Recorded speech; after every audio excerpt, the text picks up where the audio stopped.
Good morning. Welcome back to our another class about the concepts of operating system. In our last class, we were going through the different kinds of CPU scheduling. In our today's class, we will have a recap of that CPU scheduling, and also we will try to understand the different criterions for CPU scheduling. Say, for any operating system, their primary objective is to enhance the performance of the system, to enhance the output of the system.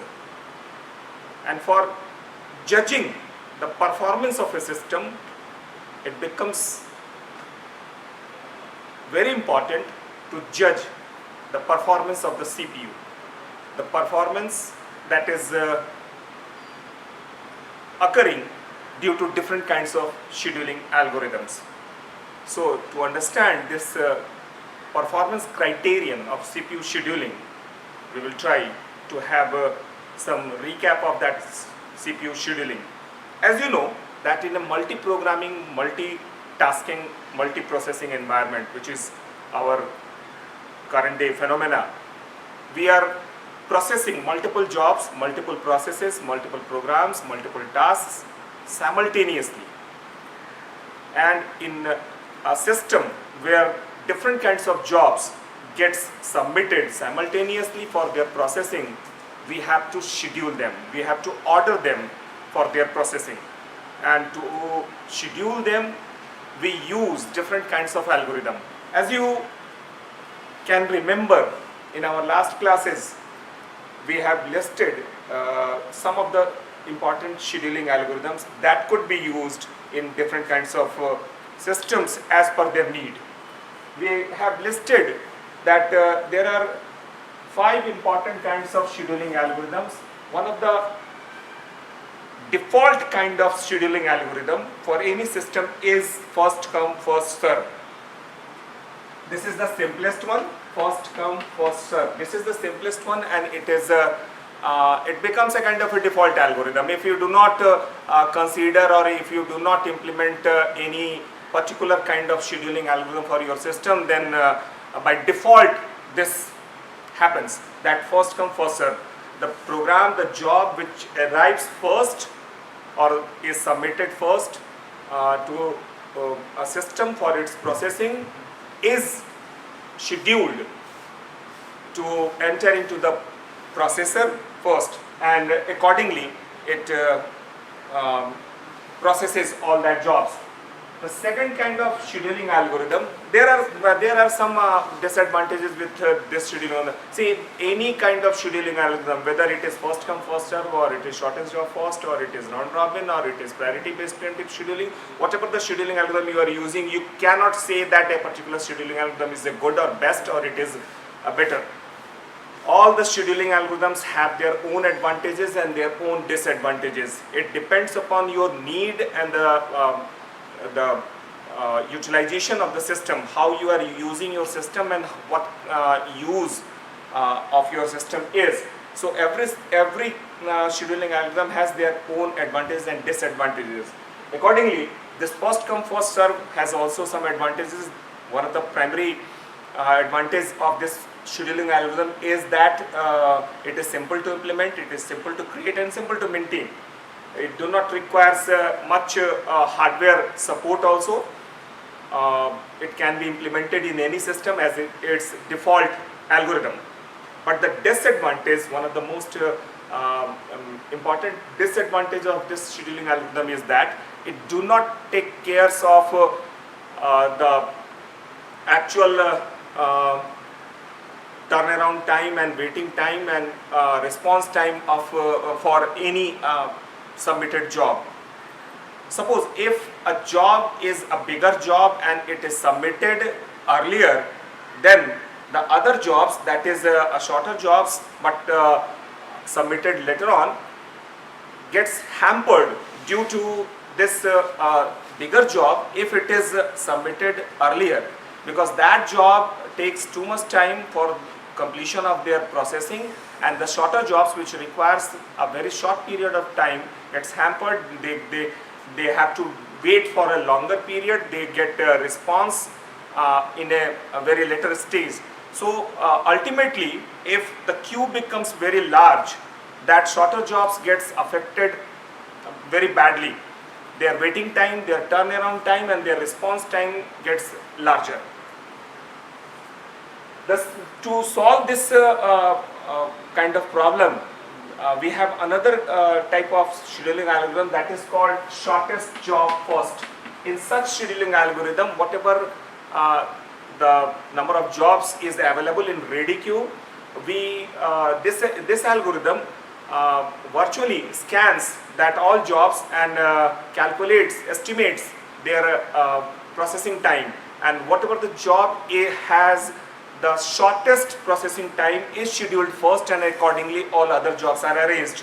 So in this scheduling algorithm, their waiting time for each job, the average waiting time for each job becomes very minimum. So this is another scheduling algorithm that gives that kind of advantages. The third kind of scheduling algorithm is round robin. It is also called time slice scheduling algorithm. In this algorithm, the jobs that is submitted for their processing, the algorithm calculates or estimates their entire processing time, and accordingly it divides their entire processing time into particular tiny time slots in time slices, and provides each time slice for each job one after another in a first come first serve basis, and accordingly it processes all that jobs on different components in their different state of processing simultaneously. The fourth kind of scheduling algorithm is priority based preemptive scheduling. It is preemptive scheduling, very popularly it is also called preemptive scheduling. Such kind of scheduling algorithm is implemented in such systems where the time is most critical factor, where you cannot afford to lose even a fraction of time for a particular kind of a job to process them. See, for example, you can understand that such scheduling algorithms are implemented in a very critical organizations.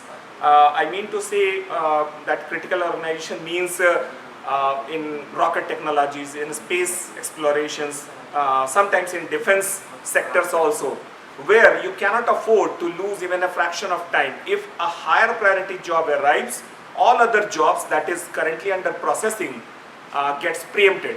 They are evacuated from the processor, and that higher priority job is inducted for their processing, and that lower priority job in the meantime is evacuated and it is stored in a buffer memory, and so on. So this priority based preemptive scheduling is another kind of scheduling algorithm that is used in a very specialized systems and in organizations where the time is most critical factor. Apart from all these four, these are the basic original scheduling algorithms. Apart from these four, there are another kind of scheduling algorithms now developed, which is very popularly used in our modern systems, that is multi-level queuing. In multi-level queuing, we do not implement any particularly new kind of algorithm, but we use a kind of a mixture of all these four algorithms. In that algorithm, we create multiple queues, and that queues has different kinds of priorities, and in different kinds of in different priority queues, different types of jobs are queued for their processing, and accordingly it is processed. It is I call this multi-level queuing as a super opportunistic scheduling algorithm. It is an opportunistic. It utilizes the opportunity whatever there it is present for the scheduling to enhance the performance of the system, to get the maximum output from the system. It utilizes the advantages of all other these four scheduling algorithms accordingly, and adjusts the arrangements of the different jobs accordingly. Now, after having that recap of that different kinds of scheduling algorithms, we must understand also here the different performance criterion, on what basis, on what yardstick or on what parameter we may judge the performance of an algorithm for scheduling, and particularly and overall as the performance of the system. See, there are 5 criterions on which you can judge the performance of a system. Accordingly, we can list that all 5 criterions. The first criterion is waiting time.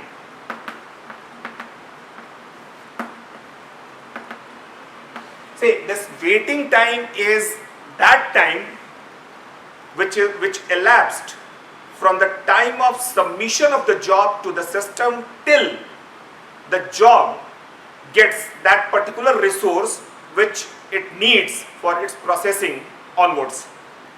So the time that gaps between that submission of the job and till that job gets that resource. So this is the waiting time. Second criterion is turnaround time. This turnaround time is the total time of the job or process that it spends into the system. Means the time when it is submitted till it gets its all processing finished and it comes out. That total time is known as its turnaround time. The third kind of criterion is throughput.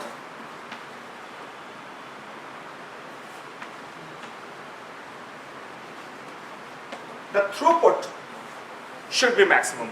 The throughput is the amount of job that can be processed by a particular system in a unit of time. The number of jobs or the amount of jobs that can be inputted into the system in a fraction of time or in a unit of time is known as the throughput. The fourth criterion is response time.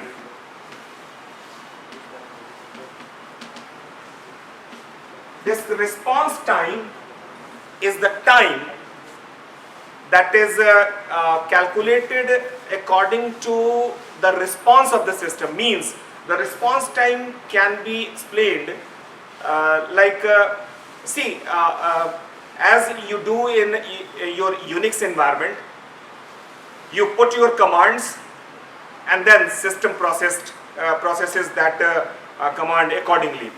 So the response time could be understood by the fact that when you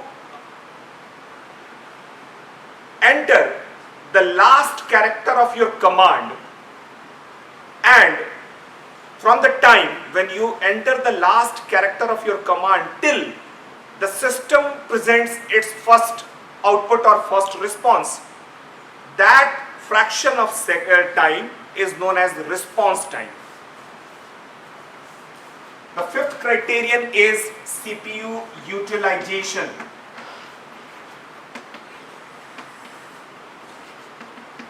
See, the CPU utilization is the fact that how much for time that CPU is busy.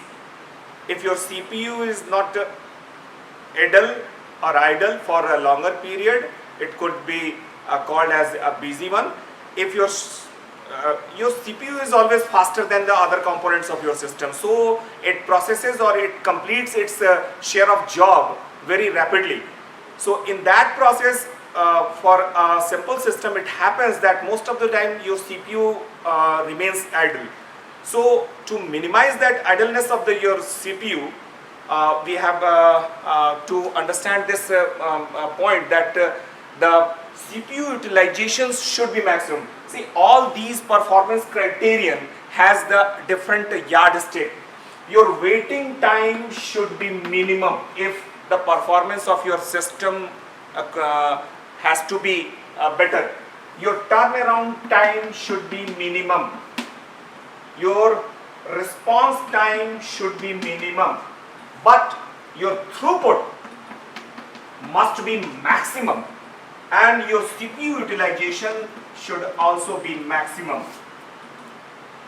Among all these five criterions, three criterions like waiting time, turnaround time and response time should be minimum, whereas the throughput and CPU utilizations should be maximum to have best output or best performance of your system. Now, based on these five criterions, we can judge or solve the different numericals that can be given based on these different scheduling algorithms. We will see the comparison between all these five scheduling algorithms in our next class based on these five criterions, having a common example. Thank you.